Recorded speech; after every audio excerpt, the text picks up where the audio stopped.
rezeki. Ini salah satu hal yang sering membuat kita galau. Sebagaimana Tuhanmu telah mencukupkan rezekimu di hari kemarin, maka jangan khawatirkan rezekimu untuk esok hari. Ini kan sering membuat kita gelisah, apalagi teman-teman mahasiswa. Besok mau jadi apa? Besok mau kerja apa? Besok bisa makan apa tidak? Bisa bayar kuliah atau tidak? Dan seterusnya.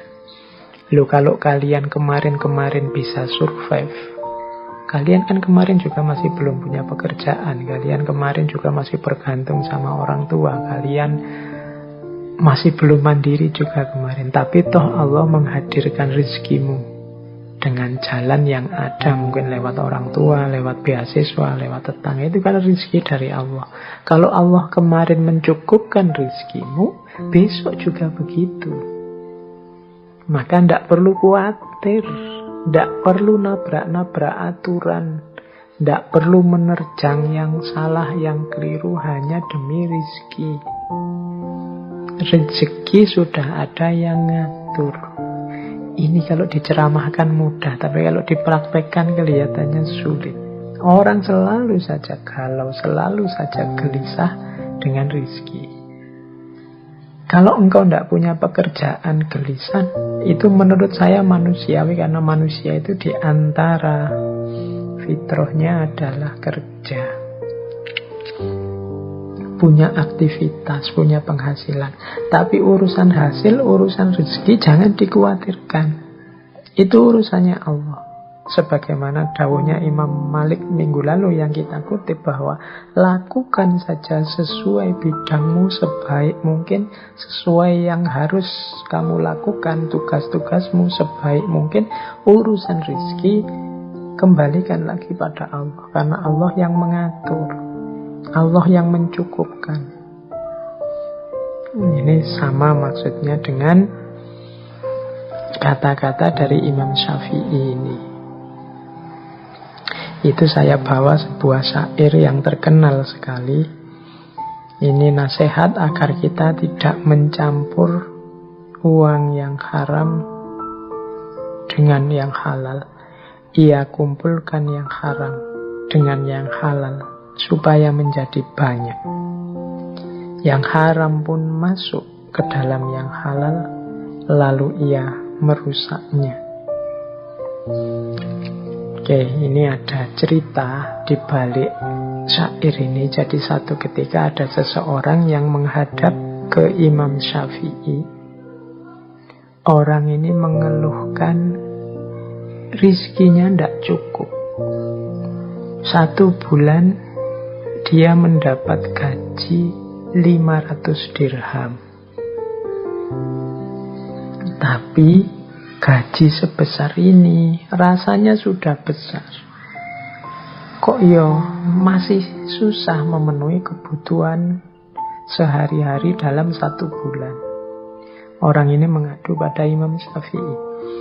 Nah, nasihatnya Imam Syafi'i agak aneh. Katanya Imam Syafi'i, oke, bulan depan kamu mintalah gajimu diturunkan menjadi 400 dirham saja. Ini aneh ya, orang merasa kekurangan kok gajinya tidak cukup malah diminta turun. Tapi karena yang meminta seorang ulama besar yang dekat dengan Allah, ya dituruti. Minta penurunan gaji. Bulan depan gajinya jadi 400 dirham. Tapi tetap 400 dirham pun dia masih kesulitan, masih kekurangan. Menghadap lagi pada Imam Syafi'i. Terus katanya Imam Syafi'i, wah ini ada yang salah. Coba kamu minta turun lagi 300 dirham untuk bulan depan. Ini orang ini semakin heran, loh kok tambah turun? 500 rasanya kurang, 400 masih kurang, sekarang disuruh 300.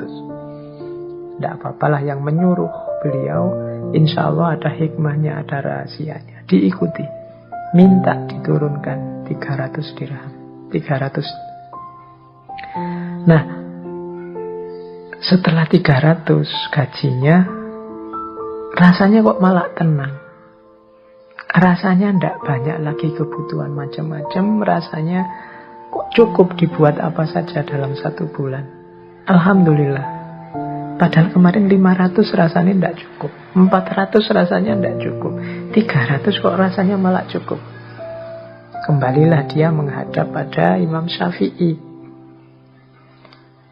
Kok bisa sekarang saya merasa cukup gaji saya meskipun jatuhnya hanya 300? Nah, Imam Syafi'i terus memberitahu, wahai saudaraku, sebenarnya pekerjaan yang engkau lakukan itu memang layaknya gajinya hanya 300. Sehingga sisa yang 200 ini sifatnya kelebihan.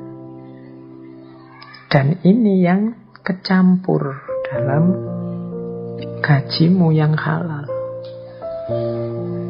Sehingga membuatnya tidak barokah kalau dalam bahasa Islamnya.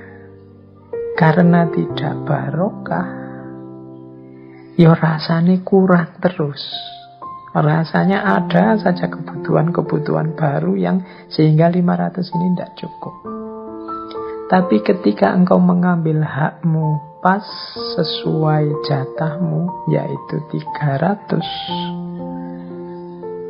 sekarang hartamu sudah bersih, isinya halal semua, dan disitulah letaknya barokah. Nah, ini urusan rezeki, berarti kita harus hati-hati. Yang halal dan yang haram ketika dia ngumpul, yang haram akan merusak yang halal. Ketika yang halal dirusak dengan hadirnya yang haram, harta kita jadi tidak barokah. Dan tidak ada hubungannya dengan jumlah, dengan kuantitas. Karena harta itu kan kuncinya pada rasa cukup yang ada dalam diri kita. Oke, jadi ya ini untuk bahan renungan kita semua. Semoga teman-teman yang mendengarkan ini hati-hati dalam pengelolaan rezeki. Jangan sampai harta yang kita pegang tidak barokah atau kecampur-campur sehingga tidak barokah.